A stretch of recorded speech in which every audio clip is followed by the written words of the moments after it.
Online video teaching from Sri Shankaracharya Vidyalaya. This is the subject of social science and we are taking the class from class 8.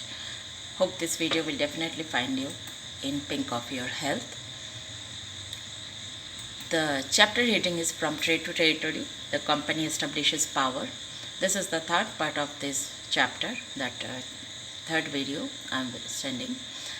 Now we have already studied about the part about Aurangzeb was the last powerful Mughal ruler. About East India Company comes east.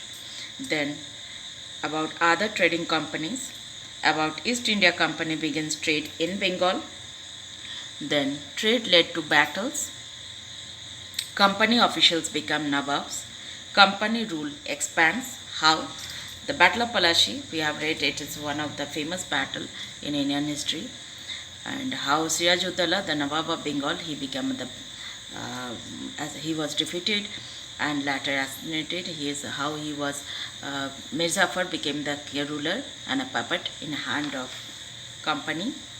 Then the residents, that is after Battle of Boxer, the company appointed residents in Indian states. And lastly, the subsidiary islands. Today we are going to deal with Tipu Sultan, and that is the ruler of Mysore, Tiger of Mysore. He is called the Tiger of Mysore. Let us, before that, we have a view how the trade East India Company, it's continuing the trade to the waterways. It's a picture of the ancient in before history. That is not what we see today's view. It is very different. That is the view you can see. This is all very different. You can see the difference between the East India Companies, how they are doing the trading. So Tipu Sultan, the Tiger of Mysore. Tipu Sultan, that is reign is 20th November 1750 to 4th May 1799, also known as Tiger of Mysore, was the ruler of the kingdom of Mysore from 1762 to 1799 and a scholar, soldier and poet. He was the eldest son of Sultan Hyder Ali. Tipu Sultan promoted more widespread use of Hindustani language in southern India, but it's one of the important part. He introduced a number of administrative innovations. Administrative innovations, when a king is making some innovations regarding the administrative innovations, so it definitely sees that there is a social and political and economic control over the country also, so of that region, including the introduction of the new coinage. That is one of the famous thing, is a very high thinking of introducing a new coinage. Then he introduced a lunisolar calendar, new land revenue system, and initiated the growth of Mysore silk industry. See, Mysore silk industry, it is one of the Mysore silk is very famous still nowadays. It is one of the costliest silk and very famous silk, very fine quality. It has been exported also.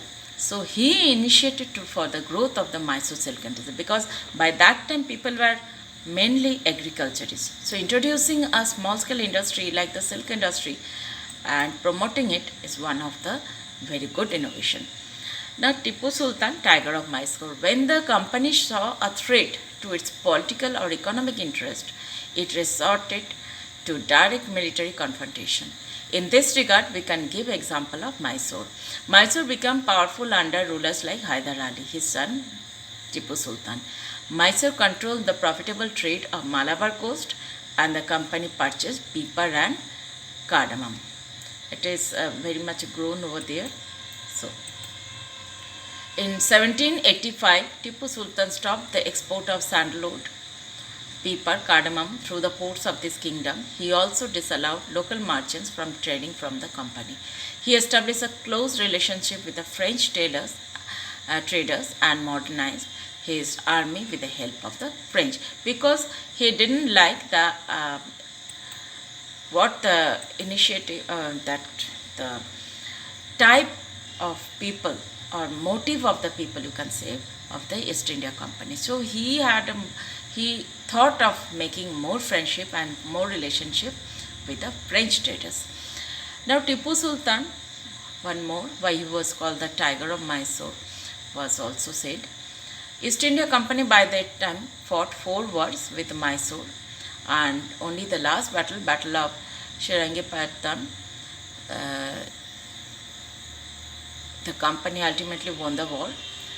The Tipu Sultan was killed defending his capital, and Mysore was placed under the Oyars dynasty and subsidiary alliance was imposed. We said what is subsidiary alliance in our last video. You can see a picture of this. It's a very important picture. Legend of Tipu Sultan.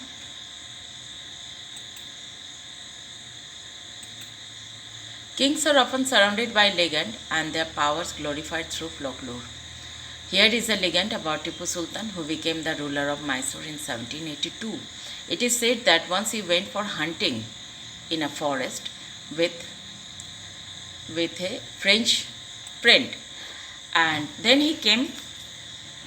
when he came, he faced with a tiger, and his gun did not work, and his dagger fell to the ground.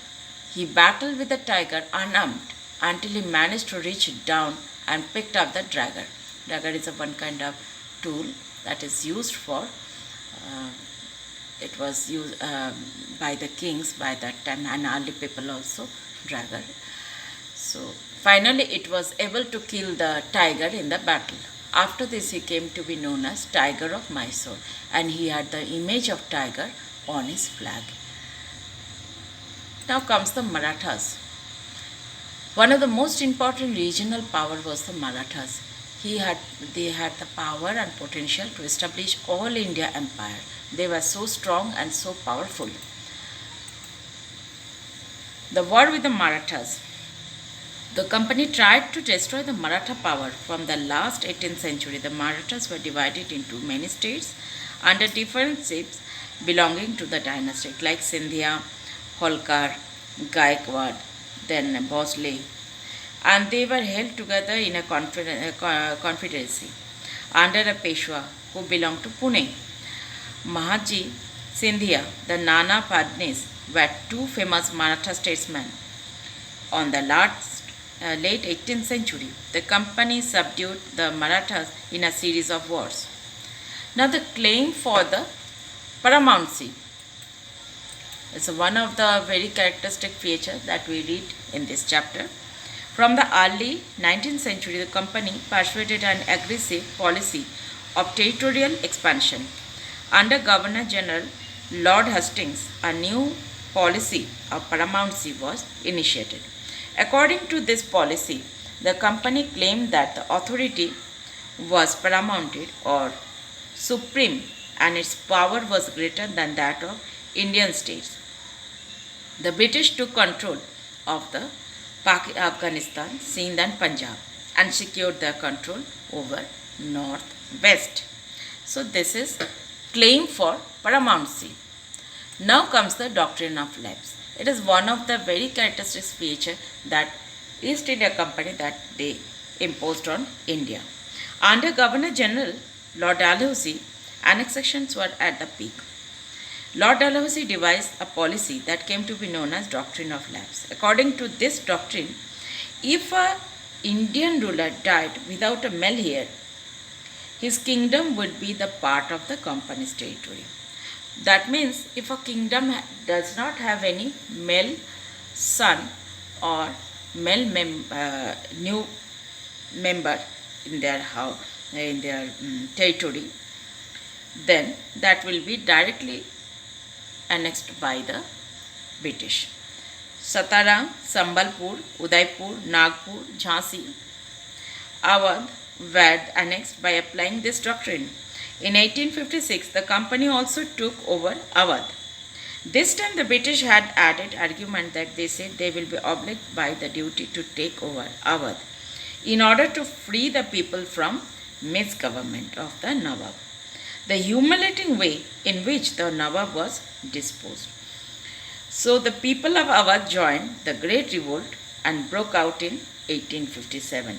So we can see that as a whole, the doctrine of lapse means, according to this rule, If a Indian ruler died without a male heir, that is, did not have his son, his kingdom will be lapsed. That is, will be the part of the company's territory. So this is a very different concept that was introduced by British to gradually expand their territory, which did not happen before. So we can see gradually this is the way how trade to territory it was going on. So this is all about this video. In the next video we will be coming up with the next part of this chapter. Thank you and have a good time.